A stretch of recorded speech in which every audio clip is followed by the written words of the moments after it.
Welcome back to KK's Quilt Studio, and this week's 5-Minute Friday we're going to talk about motifs. I'm going to draw a line and then a curve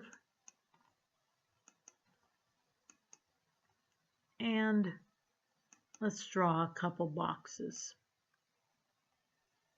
from our Shapes tool.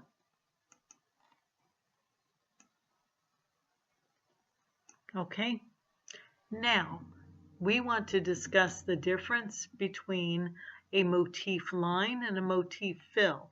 I know there's been some confusion on the matter in some of our discussion groups. So the motif line is this tool up here. It says Line Sew Type Motif. When I click on that, it applies the motif, and this is the default motif, number 201 over here from our drop-down menu in the properties screen, and the default setting is for a pattern size at 25 millimeters. Let's change that to 8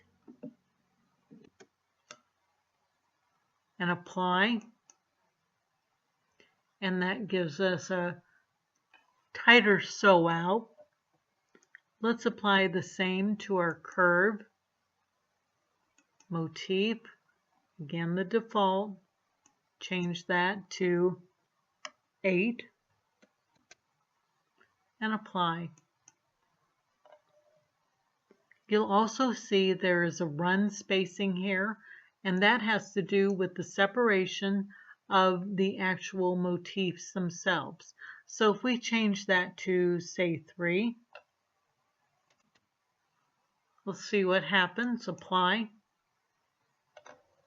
You see there's more stitches that are going to be put in between each motif section sew out.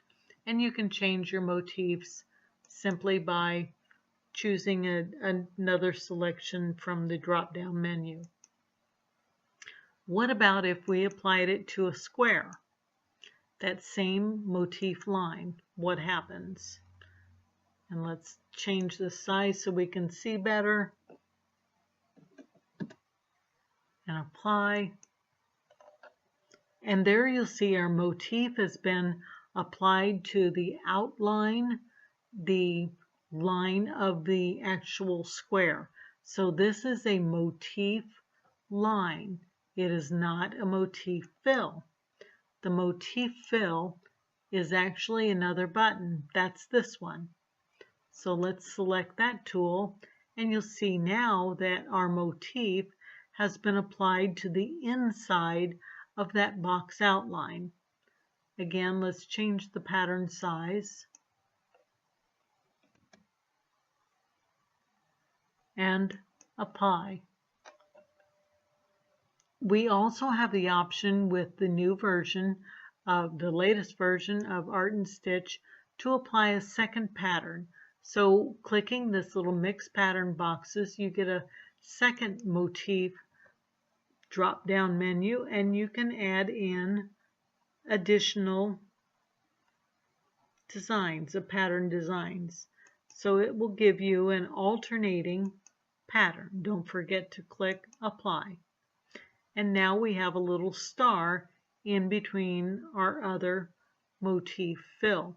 So selecting one from this drop down for pattern 1 and selecting a separate pattern from this drop down, you'll see that there are an enormous amount of variations that you can get with a motif fill. So I hope that helps you with the differences between motif lines and motif fills, and tells you a little bit about playing with the tools in the stitch length and the pattern size sew out. So until next time, I wish you happy quilting, and I'll see you right back here for the next 5-Minute Friday.